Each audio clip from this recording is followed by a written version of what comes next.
In this episode, many Western historians and scholars describe Prophet Muhammad as the greatest man in history. Stay tuned. You'll hear surprising quotes and perspectives you've likely never come across before about any other person in history. Throughout history, certain individuals have shaped nations, inspired civilizations, and transformed the course of humanity. These figures are remembered as the great among mankind. Yet, across centuries and continents, historians, scholars and thinkers, both Muslim and non-Muslim, have testified to one man's unmatched greatness. Their verdict is clear: Prophet Muhammad stands as the greatest figure the world has ever known. Let's hear from some of history's most respected voices, from different faiths, cultures and centuries, who recognized in their own words the unparalleled greatness of Prophet Muhammad.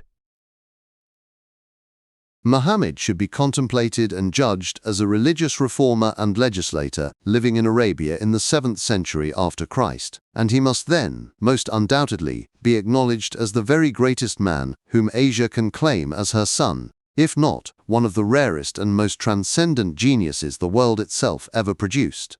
John Davenport, British Orientalist. Looking at him and his work from every aspect, Muhammad was not merely a heroic prophet. He was much more, a king and a leader of men, a ruler and a judge over them. If we are to judge of him, to take him for what he is worth by his work, the rich ripe fruit of his rare and strenuous effort, the Quran on the one hand, and on the other, the mighty spiritual force he has left behind him in the Church of Islam, we must pronounce him to have been a great and remarkable man. A man who, when his true value is understood and appreciated, will stand out in history as a political and religious reformer of a virile and heroic type. A man who will be regarded in even a greater light than he now is, when humanity shall have become less denominational and more rationally humanitarian. In reality, Muhammad was an ultra-great man. The difference, as it appears to me, between other great men and himself was wide. Arthur Glyn Leonard, British colonial army officer and anthropologist.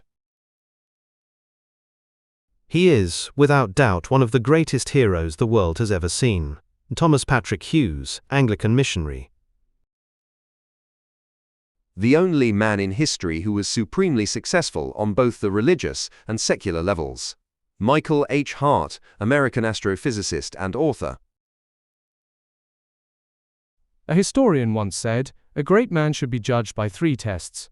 Was he found to be of true metal by his contemporaries? Was he great enough to rise above the standards of his age? Did he leave anything as permanent legacy to the world at large?" This list may be further extended, but all these 3 tests of greatness are eminently satisfied to the highest degree in the case of Prophet Muhammad. S. Ramakrishna Rao, Indian philosopher and psychologist, and served as chairman of GITAM School of Gandhian Studies. Muhammad was one of the most profoundly sincere and earnest spirits of any age or epoch. A man not only great, but one of the greatest, that is, truest men that humanity has ever produced.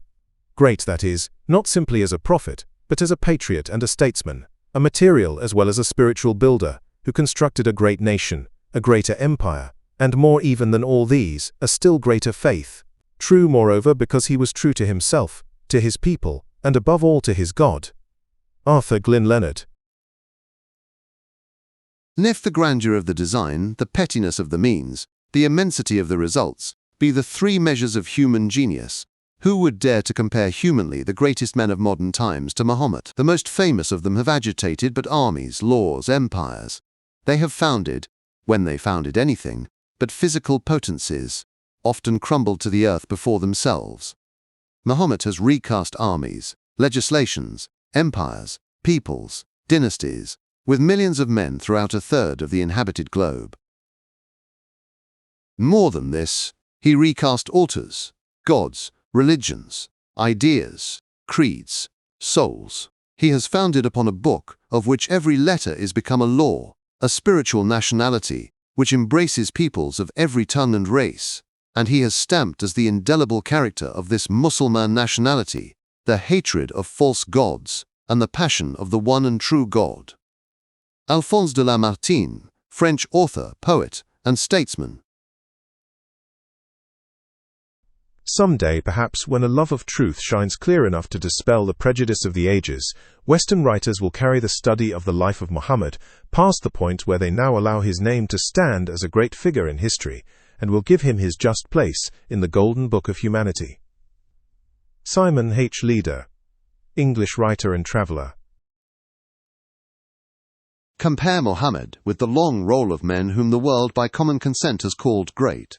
While I admit that there is no one point in his character in which he is not surpassed by one or other, take him all in all, what he was and what he did, and what those inspired by him have done, he seems to me to stand alone, above and beyond them all. R. Bosworth Smith, British Orientalist, who taught at Trinity College, University of Oxford. Perhaps the greatest leader of all times. Jules Masserman, American psychiatrist, psychoanalyst, and author who served as president of the American Psychiatric Association. If, for instance, greatness consists in the purification of a nation, steeped in barbarism and immersed in absolute moral darkness, that dynamic personality who has transformed, refined, and uplifted an entire nation, sunk low as the Arabs were, and made them the torchbearers of civilizations and learning, has every claim to that greatness. If greatness lies in unifying the discordant elements of society by the ties of brotherhood and charity, the prophet of the desert has got every title to this distinction. If greatness consists in reforming those wrapped in a degrading superstition and pernicious practices of every kind, the prophet of Islam has wiped out superstitions and irrational fear from the hearts of millions.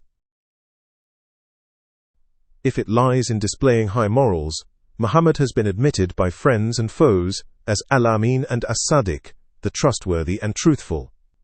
If a conqueror is a great man, here is a person who rose from a helpless orphan and a humble creature to be the ruler of Arabia, the equal of Khosrows and Caesars, one who founded a great empire that has survived all these 14 centuries. If the devotion that a leader commands is the criterion of greatness, the Prophet's name even today exerts a magic charm over millions of souls, spread all over the world. K.S. Ramakrishna Rao. Where in all history is another such character? Marmaduke Pickthall, English novelist, diplomat, and journal editor.